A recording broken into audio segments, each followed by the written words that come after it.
Tú pones el café, nosotros la ciencia. Abrimos la cafetería virtual de la UFRO para hablar sobre el universo y el mundo que nos rodea, porque el café sabe mejor con ciencia. Aquí comienza un nuevo capítulo del Café Científico UFRO. Conducen Antonieta Silva y Alex Seguel. Sean todos muy bienvenidos y bienvenidas a un nuevo programa de nuestro Café Científico de la Universidad de la Frontera. Queremos agradecerle la sintonía toda la semana por las plataformas de UFROvisión, UFROmedios, ¿cierto? Y agradecerles también porque hemos estado interactuando a través de redes sociales, hemos visto algunos comentarios, así que los invitamos ahí también a seguirnos en nuestras redes sociales. Y esta semana volvió nuestro conductor estrella. Bienvenido, Alex. Hola, Anto, bienvenidos, bienvenidas a este nuevo programa. Yo ya perdí la cuenta, el 7 o el 8. Estamos en el 8. El 8. Bienvenidos al octavo episodio entonces del Café Científico de la UFRO, este espacio que tenemos el día miércoles para hablar de ciencia y tecnología, contactarnos con ustedes para justamente ir acercando todos los avances científico-tecnológicos desde la UFRO hasta sus casas. Hoy día tenemos variados temas e interesantes temas, como decimos cada miércoles, ¿cierto, Antonieta? Sí, el día de hoy vamos a hablar de un tema que está muy ahora en boga por la Convención Constitucional también, que es el agua, el recurso hídrico. Vamos a conversar con la doctora Gladys Vidal, ella es directora del Centro de Recursos Hídricos para la Agricultura y la Minería. Vamos a hablar acerca de la crisis hídrica que está pasando en nuestro país hace ya varios años. Vamos a hablar de políticas públicas, cómo Chile está enfrentando esto, así que entre otras cosas vamos a estar conversando todo en torno al agua. Es un tema potente, tú lo decías, justamente se está discutiendo ahora el uso del agua que como recurso en el fondo, que sea un derecho humano más que con ciertos privilegios, así que lo vamos a estar hablando con la doctora Gladys Vidal. En el Más Allá de la Ciencia también vamos a estar hablando sobre el tema de desastres, cómo es esta mirada justamente de la política para ir sacándole esto de lo natural y efectivamente hacernos cargo de que esto tiene que ver con decisiones que se van tomando un poco más arriba. Así que Carolina Orellana nos va a llevar a estas reflexiones en el Más Allá de la Ciencia de esta semana. Sí, Carolina conversó con un consultor internacional de desastres, o sea, uno no se imagina que puede existir eso. Sí, que está en Alemania, así que va a estar, como decimos siempre, muy interesante. Y para terminar nuestro capítulo, como todas las semanas, vamos a tener una cápsula preparada por el equipo Explain y esta semana nos corresponde ver un Misión Ciencia, donde conocemos la experiencia de algún titulado de nuestra universidad que esté trabajando fuera de Chile. En esta ocasión no es en Europa, así que... ¿Dónde es? ¿Dónde? Hay que ver la cápsula para saber de dónde es, así que los invitamos ahí a acompañarnos hasta el final para ver la cápsula del equipo Explain. Revisado entonces lo que vamos a ver hoy día, la crisis hídrica, este tema de los desastres y justamente Misión Ciencia, ya estamos listos para comenzar. Estamos en la señal 38.1, la señal abierta de UFROvisión en Temuco y Padre Las Casas, también en ufromedios.cl y en el streaming que está apareciendo en el Facebook Live de UFROmedios para que nos acompañe estos 53 minutos que tenemos de programa como cada semana acá en UFROvisión. Sí, recuerden también que, como decía al principio, pueden seguirnos en todas nuestras redes sociales. Tenemos Facebook e Instagram, ambos son cafecientifico.ufro. También están las redes de Linkeados, donde también estamos colocando algunas cápsulas de programa. Pueden también ver todos los capítulos anteriores, los 7 capítulos anteriores que ya tenemos de esta temporada, en el YouTube de UFROmedios. Así que con este resumen, ya estamos listos, ¿o no, Alex? Estamos listos, comencemos. Capítulo 7 del Café Científico ciclo 2021. Capítulo 8 de este ciclo. Así que bienvenidas y bienvenidos. Bienvenidos y bienvenidas. El desarrollo científico e innovación tecnológica aporta a nuestra sociedad más allá de la investigación. Esto es Más Allá de la Ciencia, en el Café Científico de la Universidad de la Frontera.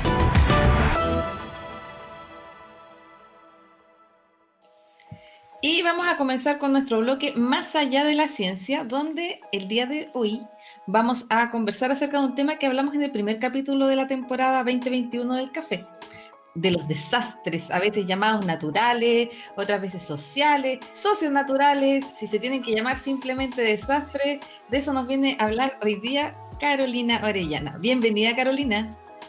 Hola, ¿cómo Hola, están? Carolina. Muy bien, ¿y tú? Bien, súper bien. Les Qué cuento que bueno. tuve una conversación súper larga y muy interesante con el doctor Vicente Sandoval. Abrió sus puertas de Alemania porque está radicado allá para poder hablar sobre los desastres. Les cuento que tiene hartas investigaciones él sobre los desastres y él es particularmente partidario de llamarles solo desastres, no desastres naturales ni desastres socionaturales. Hay distintos tipos de corrientes, me explicó también. Ahora, es muy importante saber de qué corriente es la persona con la que uno está hablando cuando se discute este tema sobre los desastres, porque también de eso va a depender cuáles van a ser las resoluciones que se tomen o cuáles son las estrategias que se van a tomar frente a un determinado conflicto o un determinado desastre. Y también cómo va a ser este asesor para las políticas públicas que se puedan tomar para prevenir o determinar qué hacer frente a un desastre. Así que los invito a escuchar este Más Allá de la Ciencia, que trae hartas cosas que comentar, que reflexionar después probablemente con el grupo de amigos, con quien uno quiera. Así que los invito a escuchar el Más Allá de la Ciencia. Entonces vamos a ver nuestro bloque. Así que ahí vamos para que conversemos al final acerca de toda esta interesante conversación con un consultor internacional que uno igual también no se imagina que existe. Así que vamos a ver nuestro bloque de Más Allá de la Ciencia.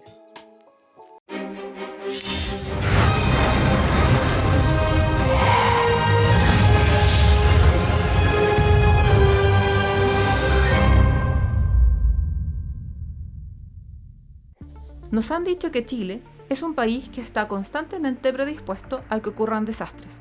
Y de a poco nos hemos y nos han convencido de cuán resilientes somos como compatriotas para reconstituir los espacios dañados. Estas expresiones bloquean el cuestionarnos y analizar qué quieren decir nuestras palabras. ¿Es la naturaleza 100% responsable de los desastres que ocurren? Los desastres son eventos sociales. Nosotros desde las ciencias sociales, y esta idea ya ha permeado a muchos grupos, organizaciones internacionales como Naciones Unidas, por ejemplo, ya reconoce que los desastres no son naturales, la Oficina de Naciones Unidas para la Reducción de Riesgo de Desastres, y también muchos gobiernos. De hecho, la ONEMI también reconoce que los desastres no son naturales. Sin embargo, la opinión pública, el lenguaje coloquial que maneja el público en general, y también todavía algunos científicos que no están muy afines a estas discusiones, siguen llamando a los desastres naturales. Creo que aquí pondría un emoji con una carita de asombro. Escuchamos bien, pero entonces, ¿qué es un desastre? Lo que realmente determina un desastre, lo que define a un desastre, son factores sociales, son factores económicos, son factores políticos, a veces también culturales, y el evento natural extremo viene solamente a gatillar ese evento, ese desastre, que llamamos desastre, que en algunos campos le llaman socionatural por esa combinación entre lo social y lo natural. En otras partes, en inglés, por ejemplo, yo personalmente prefiero simplemente llamarle desastre. Entonces, ¿esto quiere decir que podemos anticipar los eventos disruptivos? ¿Podemos trabajar en la prevención de los desastres? Y aquí nace un nuevo concepto, la vulnerabilidad. La causa de estos desastres no es tanto el desconocimiento de esos eventos, que hay que seguir conociéndolos, por supuesto que es muy importante, pero tenemos que conocer sobre todo la vulnerabilidad. La vulnerabilidad es un factor tanto interno como externo que determina la susceptibilidad de una persona, de una ciudad, de un país a sufrir de los impactos de un evento natural extremo. Entonces, la vulnerabilidad no tiene nada que ver con la naturaleza, la vulnerabilidad tiene que ver 100% con decisiones humanas, o sea, de índole económico, político, cultural, etc. ¿Dónde construimos? ¿Por qué construimos las laderas de un volcán? Y sí, seguimos escuchando bien. Podemos ser preventivos. Y de hecho, ya sabemos quiénes son los que están más vulnerables en estos momentos. ¿Por qué existen tantos campamentos? Los campamentos van a ser los focos donde vamos a ver los impactos de los desastres. Entonces, claro, están ahí, esa vulnerabilidad está latente, está a la espera que llegue ese evento natural extremo para mostrarnos el desastre. Entonces, depende totalmente de nosotros reducirlo, o sea, no es una cosa de la naturaleza lo que determina finalmente el desastre, y ese es el enfoque principal. Decisiones humanas y seguir diciendo desastres naturales tiene una mirada política clave que inmoviliza y quita responsabilidades. El problema con llamar a los desastres naturales es que desviamos la atención de lo que podríamos hacer. Cuando decimos desastres naturales, lo que estamos diciendo, de fondo, en los títulos, es que la culpa de todo lo que pasa es de la naturaleza, o es de Dios, es la mala suerte. En vez de reconocer que en realidad esos edificios no tenían que haber colapsado, en realidad esa gente no tenía que haber vivido ahí, en realidad esa gente tenía que haber recibido una alerta, en realidad esa gente tenía que haber recibido mejores instrucciones sanitarias o haber recibido un apoyo para quedarse en su casa y no tener que salir a trabajar, por ejemplo. Todas esas decisiones que hubiesen evitado el desastre son humanas. Déjenme contarles que en la ciencia que estudia los desastres, esto tiene un nombre: desastres por elección. O sea, las decisiones que se toman muchas veces tienen un impacto en las personas, en muerte, y generalmente cuando hablamos disaster by choice, el desastre por elección, es que podíamos haber hecho algo para evitarlo y no lo hicimos. Y muchas veces sabíamos que se podía hacer algo y no lo hicimos. Escogimos el desastre. Me imagino que en la jerga de la ley esto se llama negligencia. Pararse desde el paradigma del desastre natural tendrá como consecuencia actuar desde lo reactivo. En cambio, saber y reconocer que los desastres se pueden prevenir nos ayudará a tener un mapa de acciones estratégicas organizadas que serán nuestra brújula al momento de actuar. Estudiar la vulnerabilidad de las personas para aminorar los efectos provocados por un evento disruptivo es no continuar con los desastres por elección.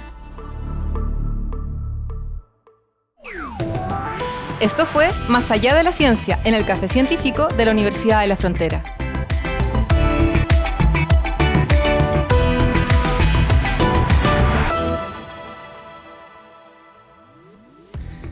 Gracias, Carolina, por este tema que nos traes hoy día, porque justamente uno tiende a decirle desastres naturales siempre a todos estos eventos que van sucediendo.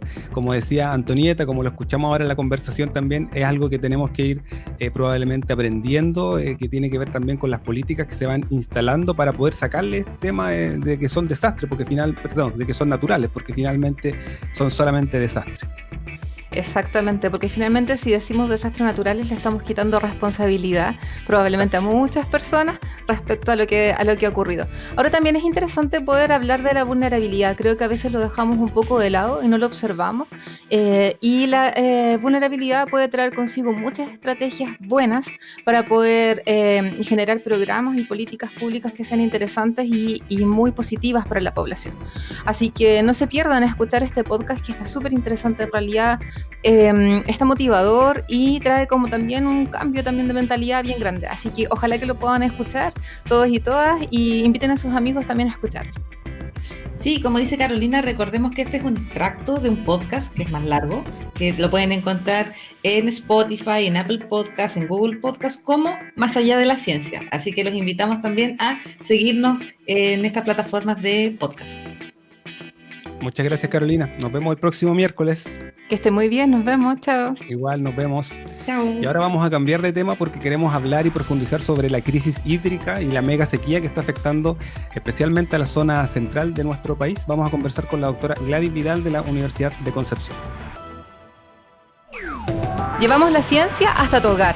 Hablamos con científicos y científicas dedicados a la investigación para conocer los aportes que hacen a la sociedad y al mundo.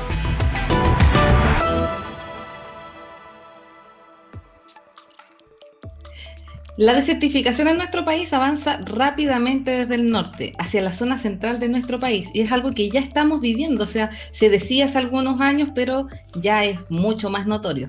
La escasez de precipitaciones debido a efectos del cambio climático, ciclos naturales propios del clima semiárido que caracteriza la zona centro y una sobredemanda de agua, principalmente desde el sector agrícola, son algunas de las razones. Para hablar de este tema nos acompaña hoy día Gladys Vidal. Ella es ingeniero civil industrial, mención agroindustrias, de nuestra universidad.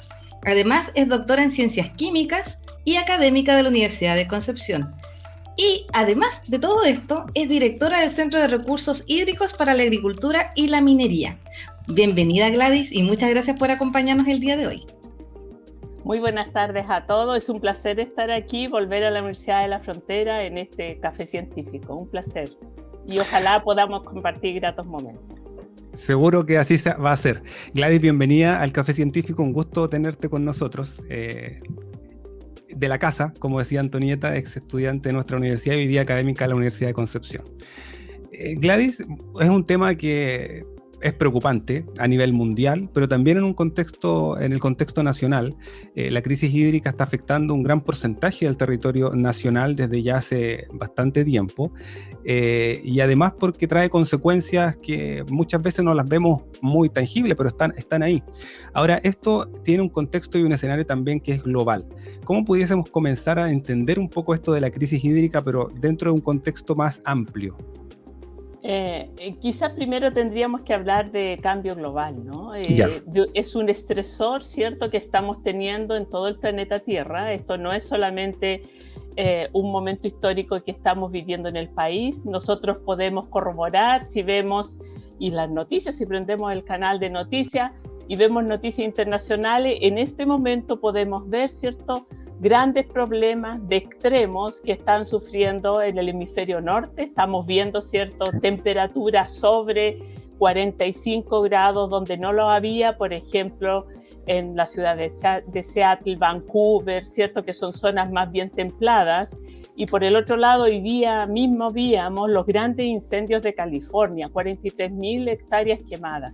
Por el otro lado, nosotros podemos ver, ¿cierto?, fríos intensos. Bueno, hoy día tenemos un frío intenso en nuestro país, ¿cierto? Y es precisamente de estas grandes corrientes polares que se están moviendo y debemos entenderlo a nivel global, a nivel mundial.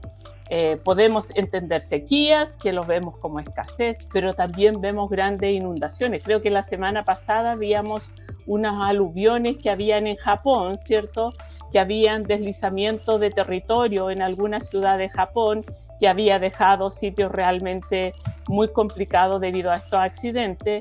Y también la semana pasada víamos escenarios de tifones que estaban viniendo desde el Mar Caribe y entrando por el este de Estados Unidos, tanto que precisamente un edificio que se había desmoronado tuvieron que derribarlo totalmente para poder evitar más accidentes. Entonces, estamos viendo a nivel de tierra, ¿cierto?, este impacto del cambio climático en que nos está poniendo escenarios muy extremos y dentro de estos escenarios extremos de temperaturas, de clima, ¿cierto?, en cuanto a precipitaciones, evidentemente nosotros en Chile lo evidenciamos, además de eso, de los incendios, ¿cierto?, a veces vemos también tornados, lo vemos por la escasez hídrica, y lo que debiéramos ir a buscar precisamente es cómo logramos seguridad hídrica, es decir, movilizar o estabilizar nuestro territorio para movernos a equilibrio y que estuviéramos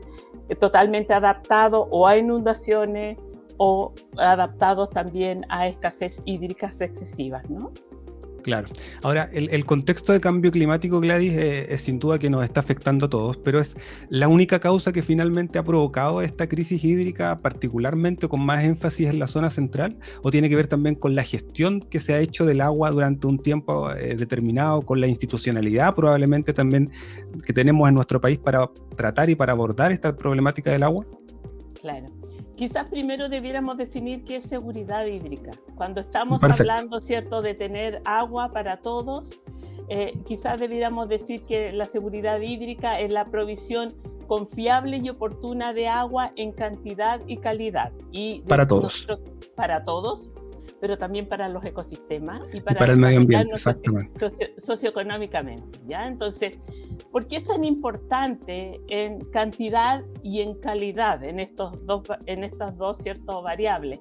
Porque necesitamos tener ecosistemas sanos. Si queremos tener agua, ¿cierto?, en forma continua, debemos primero cuidar nuestro ecosistema y evidentemente el agua, su provisión debiera ser jerarquizada, es decir, quien debiera tener la prioridad para poder recibir esta agua debiera ser el consumo humano, pero al lado está cómo cuidamos los caudales ecológicos para poder mantener el ciclo del agua en los ecosistemas. Mantener el ciclo del agua significa que vamos a buscar los equilibrios en el caudal ecológico de los ecosistemas para mantener su biodiversidad, pero también debiéramos mantener un equilibrio entre agua superficial y subterránea. Ahora, ¿por qué se nos ha producido quizá estos desequilibrios tan grandes que pone en riesgo la seguridad hídrica. Probablemente por un lado es por el cambio climático, por el otro lado probablemente nosotros traíamos, ¿cierto?, una tradición de un sello, ¿cierto?, de país agroalimentario. Y ese sello de país agroalimentario nos hacía focalizar y optimizar todos los recursos, tanto del suelo como del agua, para poder producir alimentos, que todavía lo tenemos. Pero creo que no hicimos los ajustes institucionales, que ahora sí se está moviendo la institucionalidad, pero probablemente muy lento, porque en forma muy silenciosa el cambio climático ya está aquí. Nos llegó el cambio climático y no hemos hecho todavía los cambios institucionales para podernos acomodar a este cambio. Entonces, internamente, a lo mejor, ¿cierto?, no hemos tenido la rapidez para acomodarnos al cambio climático y hacer esos ajustes, porque mientras no esté la institucionalidad, no vamos a cambiar la forma de cómo procedemos respecto al agua. Y a lo mejor también en esta institucionalidad tenemos que, debido a los problemas que tenemos, ajustar cómo tenemos esta institucionalidad, porque una de las cosas que debiéramos priorizar, que probablemente no está tan impregnado, ¿cierto?, nuestro sistema de gestión institucional, es que el agua esté coordinado básicamente por un organismo. En estos momentos tenemos el agua distribuido en distintas instancias del poder público, lo que significa que no podemos hacer una gestión optimizada.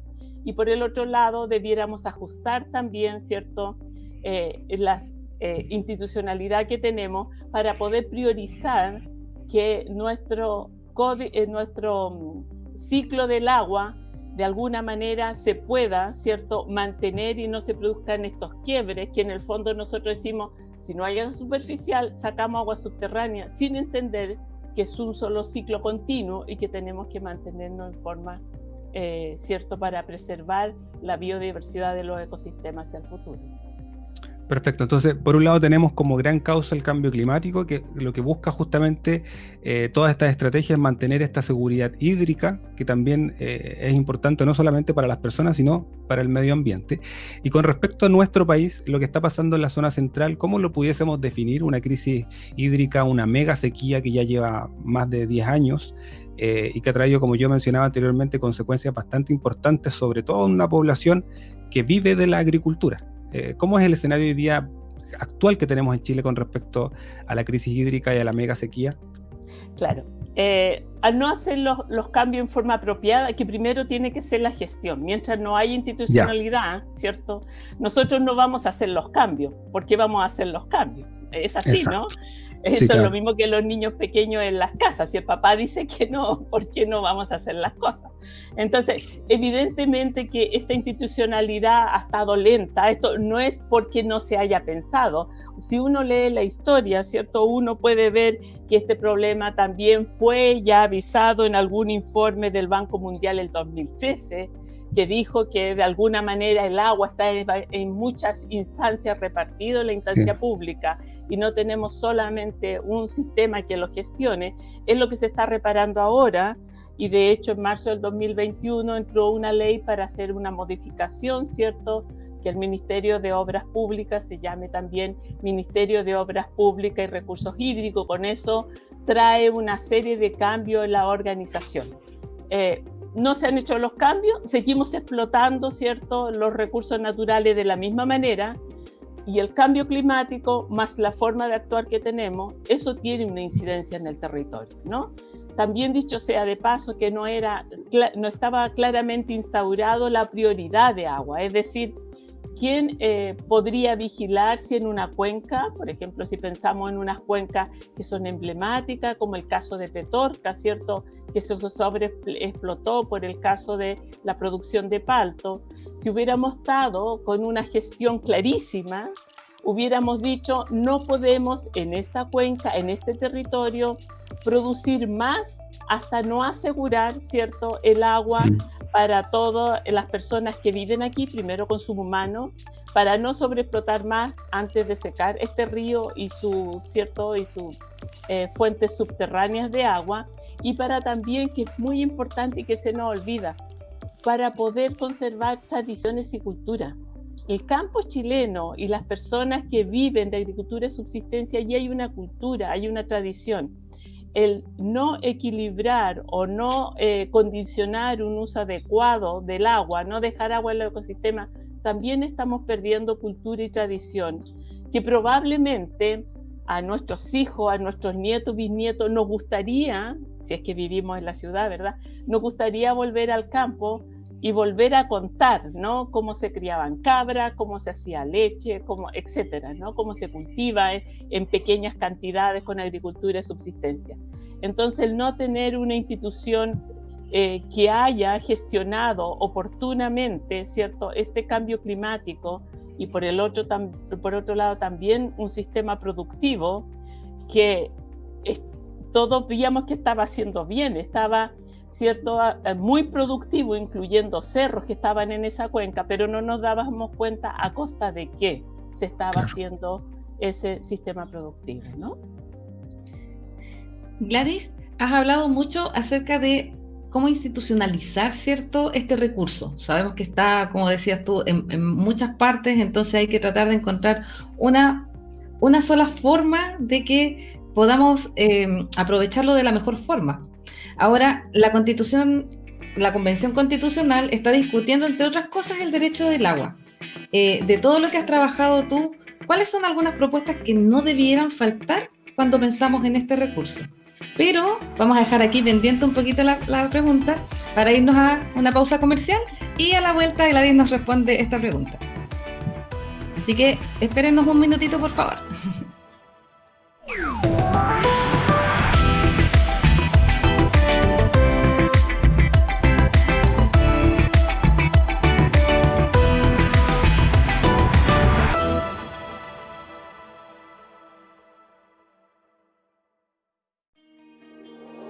Cuando eliges la Universidad de la Frontera para iniciar tu camino a la educación superior, eliges una universidad estatal, pública y regional, que en sus 40 años de historia ha conseguido consolidar un claro liderazgo. Eliges una universidad que ha acreditado su excelencia por 6 años, en todas las áreas: docencia de pre- y posgrado, en investigación, gestión institucional y vinculación con el medio.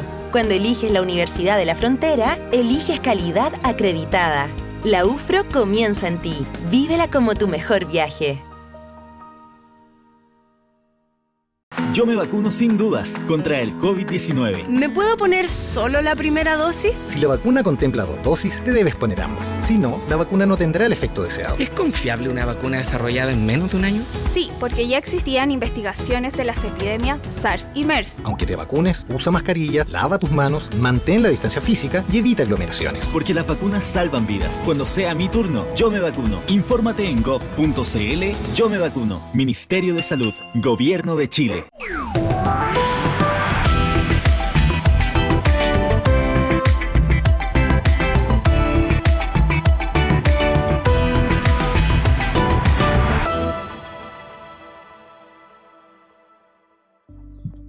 Muchas gracias a todos por esperarnos después de esta pausa comercial.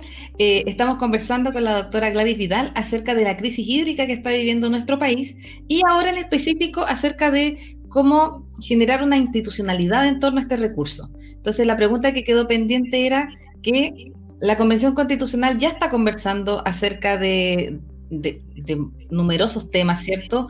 Y uno de esos va a ser el agua. Entonces, ¿qué propuestas crees que no tienen que faltar respecto a este recurso? Sí, yo creo que van a haber muchas propuestas muy interesantes. Los que vivimos en regiones, ¿cierto?, sentimos que una de las cosas que es muy importante es que se consideren las regiones y lo que estamos haciendo en regiones, es decir, la descentralización. El agua también tiene ese componente, pero el componente que es más importante es cómo lo gestionamos en la unidad del territorio.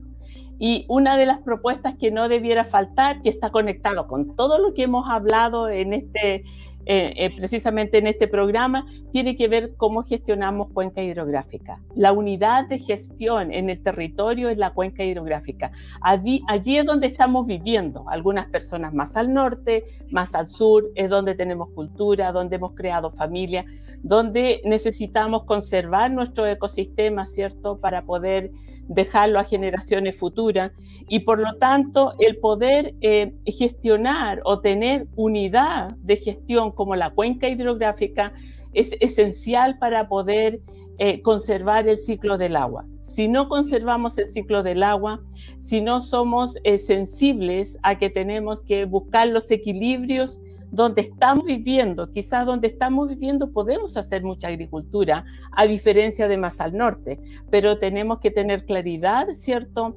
Cuánta agua tenemos, qué queremos hacer, cómo nos queremos desarrollar, qué queremos conservar. Y eso significa descentralizar, que yo creo que va a estar conectado a toda la descentralización regional, ¿cierto?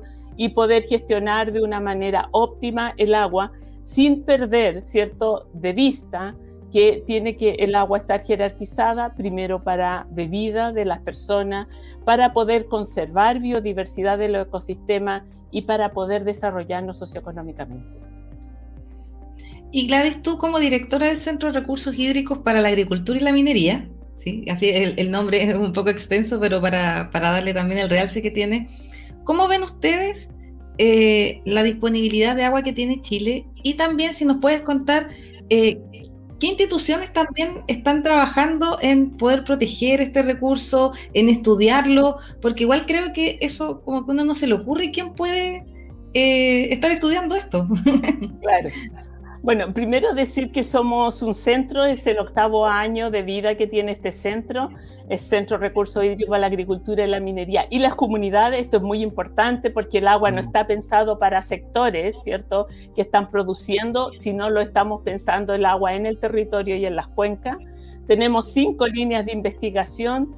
Esta investigación que estamos haciendo queremos que sea aplicada. Nuestra primera línea tiene que ver precisamente con uso eficiente de agua en la agricultura y la minería. ¿Y por qué es tan importante tener uso eficiente de agua? Porque si podemos producir con menos agua, podemos dejar agua, ¿cierto?, disponible para la conservación, pero para eso necesitamos institucionalidad. Una segunda línea tiene que ver con nuevas fuentes de agua, pensando en reutilizaciones de agua, pensando en el agua de mar probablemente. Una tercera línea tiene que ver con disponibilidad y calidad del agua para la agricultura y la minería bajo cambio climático, es decir, el agua no es constante, tenemos que ver que vienen cambios, tenemos que buscar modelos probabilísticos de lo que va a pasar en el futuro. Hay una cuarta línea que tiene que ver con tecnología para el tratamiento del agua, remediación y por último una quinta línea de gobernanza del agua, servicio ecosistémico y sostenibilidad. ¿Por qué nombré todas estas líneas? Porque estas líneas están conectadas y estamos trabajando no solo con el sector privado, la agricultura está en el sector privado, se están buscando nuevas tecnologías de riego, por ejemplo, para poder disminuir el uso del agua. Lo mismo en minería, tienen un reuso altísimo dentro de la faena o del sector productivo, pero también tenemos líneas que tienen que ver con gobernanza del agua y allí estamos muy estrechamente trabajando con el Ministerio de Medio Ambiente, por ejemplo, pero también con la institucionalidad pública en general, Ministerio de Obras Públicas, con CNR, que es la Comisión Nacional de Riego, etcétera. Es decir, lo que queremos es que la investigación aplicada que generamos pueda ir en apoyo a la generación de nuevas políticas públicas, es decir, que la evidencia científica que tenemos, y así lo estamos haciendo, estamos sacando documentación para que nuestro conocimiento no quede en esas publicaciones y que entendemos solo los investigadores, sino que tenga una bajada a toda la población en general, al sector público y privado, y podamos generar esto que necesitamos precisamente, que son políticas públicas. Para ello nosotros tenemos varios programas dentro del centro. Uno de ellos es documentos que generamos en español de fácil comprensión, son serios comunicacionales CRIAM, están todas en nuestra página web www.criam.cl, pero también generamos programas, ¿cierto?, a través de un podcast. El agua tiene sus ciencias, el podcast de CRIAM, y hay una montonera también de programas con investigadores, con estudiantes que tenemos en el centro, pero también con instancias públicas para hablar precisamente del agua, cómo es su mejor gestión y cómo logramos esto tan preciado que es la seguridad hídrica. Y no me quiero olvidar que dentro de estas 5 líneas de investigación hay 2 grupos de la Universidad de la Frontera, CIMISA, que es el Centro de Investigación de Micorriza y Sustentabilidad Agroindustrial. Allí está el investigador Pablo Cornejo, que apoya y estamos trabajando en conjunto en temas de tecnología. Y también el grupo que está ligado a CIBAMA, que es el Centro de Investigación de Biotecnología Aplicada al Medio Ambiente, y la directora de este centro, la doctora María Cristina Diez y la doctora Olga Rubilar, también trabajan en CRIAM. La Universidad de la Frontera es una universidad asociada a este centro y estamos muy contentos todo este camino que hemos venido desarrollando y cómo hemos venido aportando no solo a la investigación, sino a la conexión con las políticas públicas, que en este momento es muy importante. En este momento histórico, el gran problema que tenemos en Chile es la gestión, es la institucionalidad. Las tecnologías están y sabemos más o menos cómo pueden operar porque están en otros países que ya han resuelto el problema, pero es muy importante esto, entregar el conocimiento a la población, que la población entienda el momento histórico que estamos y todos tenemos que de alguna manera, ¿cierto?, comprender, apoyar, educarnos para poder ir hacia adelante porque el cambio climático llegó y se va a quedar. No vamos a volver a quizás esa memoria que teníamos del pasado, que las cosas eran distintas, ¿no? Exactamente, Gladys, qué bueno que mencionas además estas alianzas que están con la Universidad de la Frontera, porque justamente en el tema hídrico, en el tema del agua, también hay temas vinculados con otros actores claves del medio ambiente, el uso del suelo, la desertificación, suelos degradados. Hay varios factores también dentro de los recursos naturales que es más amplio, que claramente tienen que estar y dentro del centro ustedes también lo realizan con estos vínculos que tienen además con grupos de investigación como CIBAMA, como CIMISA también acá en la Universidad de la Frontera. Gladys, ya para ir finalizando, ¿cuál es el escenario futuro también en cuanto a este tema? ¿Qué es lo que se viene para los próximos 10, 20 años? Me imagino que hay también distintos caminos, dependiendo también, como hemos estado conversando, de la institucionalidad, cómo se va formalizando esto, pero ¿cuáles son los posibles escenarios para ir ya terminando esta conversación con respecto al tema hídrico? Para también ir tomando conciencia, porque muchas veces conversamos estos temas que los dejamos mucho en manos del Estado, en manos de las políticas públicas, pero también hay mucho de responsabilidad propia en estos temas, que yo creo que también deberíamos recalcarlo. Sí. Bueno, no podemos ser tan positivos, ¿ya? Porque lo que yo decía, el cambio climático está aquí, llegó para quedarse. Creo que es muy importante tener una ciudadanía educada, con conciencia del momento histórico que estamos viviendo, con conciencia que estamos dejando una huella. Todos los que estamos pasando, ¿cierto?, por esta vida, estamos dejando una huella, no solamente la huella del CO2 que la medimos, sino también en contaminación de agua, en producción de agua contaminada, si no piensen toda el agua que sale de la casa. Por lo tanto, tenemos que tener una ciudadanía bien educada y muy equilibrada y empoderada, ya para poder enfrentar este futuro que nos viene, y ese es uno también de nuestros alicientes por todos estos programas que yo estoy indicando que tenemos como tarea. Para eso están estos centros, para poder bajar la evidencia científica a la ciudadanía.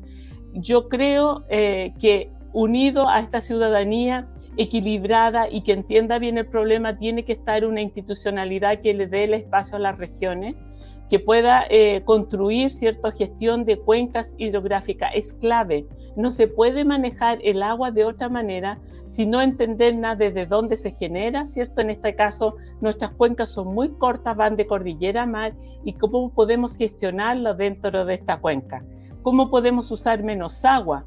En general no somos conscientes y siempre privilegiamos que nuestro auto esté muy limpio, ¿cierto? Pero es porque nadie tiene conciencia. Entonces tenemos que tener un sistema integrado que parte por una institucionalidad, por una educación, que todas la entendamos y todos los compartamos y no veamos, ¿cierto?, a lo mejor cuestiones individuales, sino que pensemos en la sociedad, exactamente, en una sociedad completa.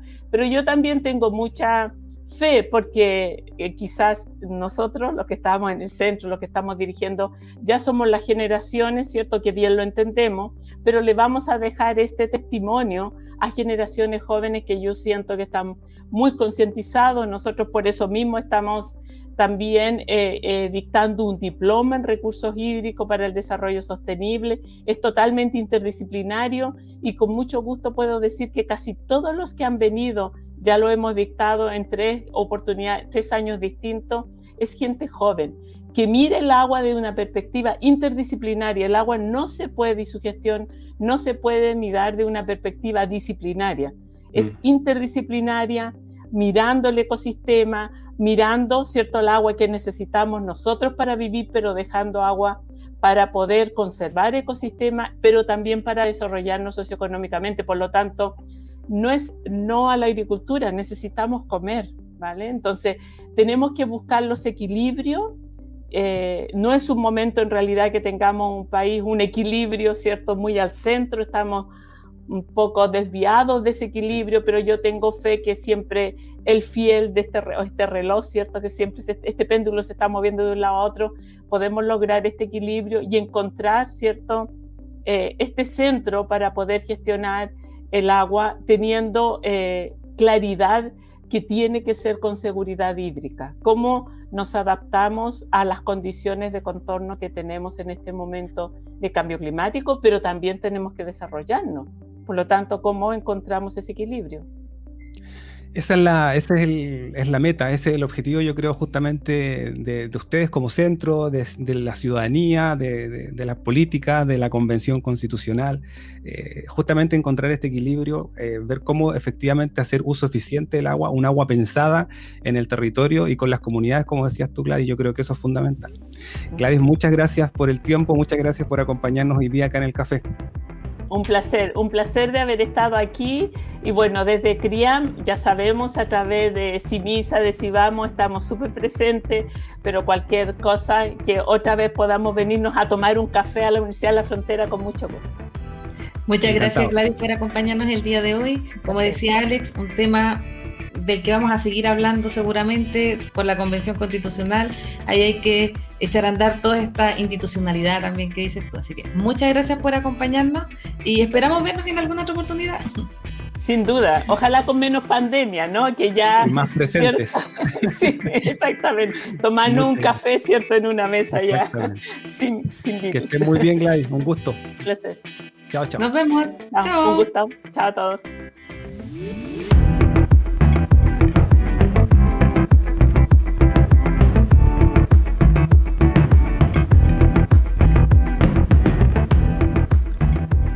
Seguridad hídrica, Antonieta, la verdad es que es un concepto que nos va a tener que quedar ahí para que efectivamente podamos avanzar en este tema, que como conversamos con Gladys, va a seguir probablemente, sobre todo en este contexto sociopolítico que tenemos en nuestro país, para efectivamente asegurar este recurso, no solamente para el uso humano, sino que también para el medio ambiente. Tenemos que cerrar el programa, ya tenemos que despedirnos. Nos vemos el próximo miércoles a las 7 de la tarde para comenzar otro café científico acá en la Universidad de la Frontera. Agradecer nuevamente al equipo que hace posible justamente este programa, a Carmen Hernández, a Suchil Ramírez, a la Dirección de Comunicaciones de la UFRO, a Carolina Orellana, que nos trae cada semana el Más Allá de la Ciencia, y al equipo de Explain también, que nos trae las cápsulas y Misión Ciencia cada semana. Sí, así que, bueno, agradecerles como toda la semana. Este es un trabajo en equipo para poder llegar hasta sus casas con el Café Científico de la Universidad de la Frontera. Y como todas las semanas, vamos a terminar con una cápsula del equipo Explain, y esta semana, como les contaba al inicio, nos corresponde Misión Ciencia. En esta oportunidad dijimos, no vamos a viajar a Europa, vamos a viajar a Ciudad de México para conocer a Luis González. Él es un ex estudiante de la Universidad de la Frontera, titulado de la carrera de Nutrición y Dietética, que está actualmente realizando un doctorado en el Instituto Politécnico Nacional de México. Luis ha estado viviendo allá 7 años, así que tiene muchas experiencias y vivencias que nos va a contar en este nuevo Misión Ciencia. Así que ya cerrando nuestro programa con esta cápsula, les agradecemos como todas las semanas que nos hayan acompañado y nos vemos el próximo miércoles a las 7 de la tarde. Cuídense mucho, nos vemos el miércoles. Chao, chao. Nos vemos, chao.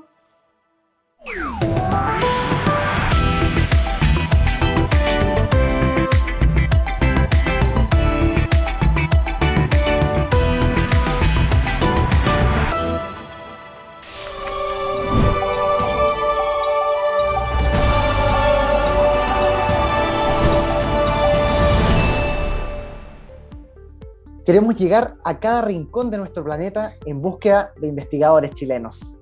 Investigadores con sello de la Universidad de la Frontera. Soy Joaquín Sepúlveda, periodista de Explain, y esto es Misión Ciencia. Sean todos ustedes muy bienvenidos. En esta oportunidad nos trasladamos hasta México para recibir a un profesional titulado de la carrera de Nutrición y Dietética de la Universidad de la Frontera, quien actualmente se encuentra realizando el doctorado de investigación en medicina. Luis González, te damos la más cordial bienvenida a Misión Ciencia y muchas gracias por estar con nosotros. Hola Joaquín, ¿qué tal? Muchas gracias por la invitación. Para mí es un honor poder estar aquí con ustedes. Luis, muchas gracias a ti primero por participar y tener este espacio de conversación con nosotros. Y para partir, por favor, cuéntanos en qué lugar de México te encuentras, de ese gran país. ¿Hace cuánto tiempo estás allá y en qué institución te encuentras realizando tu doctorado? Claro, Joaquín, yo actualmente estoy viviendo en Ciudad de México, en la zona que se llama Distrito Federal, que es como la zona céntrica de la Ciudad de México.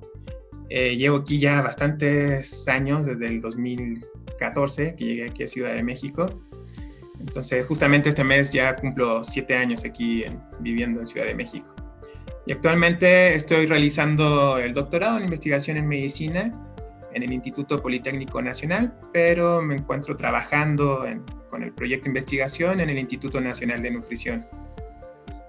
Muy interesante, Luis. O sea que estás con tu doctorado, trabajando también en la aplicación del doctorado. Exacto.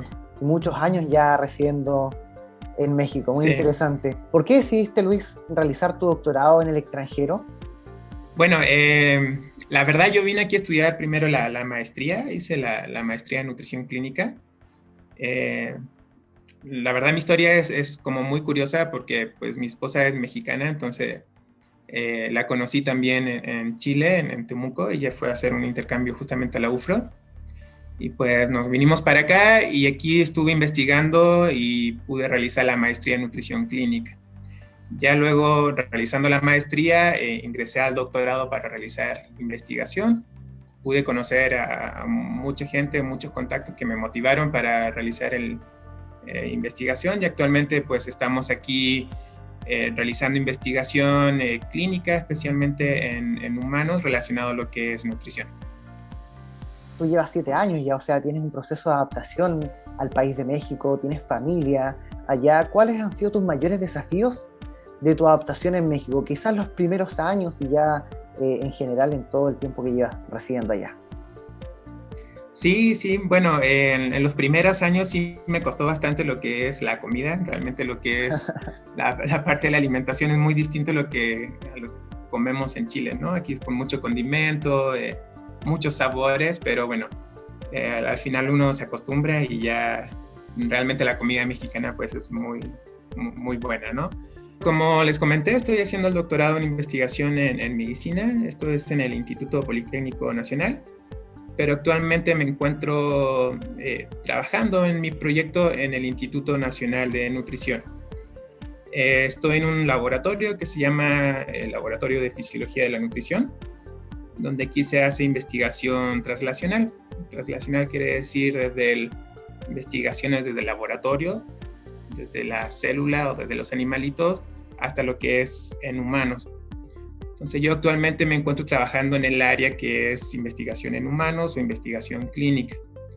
El proyecto de mi doctorado se llama Efecto de la proteína dietaria sobre la resistencia a la insulina en sujetos con obesidad. Entonces estamos investigando el rol o el efecto de las proteínas de origen animal, de proteína vegetal y cómo estas pueden influir en la mejoría o no de la resistencia a la insulina con la finalidad de prevenir enfermedades a futuro, ¿no? Prevenir diabetes o enfermedades cardiovasculares. Afortunadamente ya he avanzado bastante en el proyecto junto con el equipo de investigación.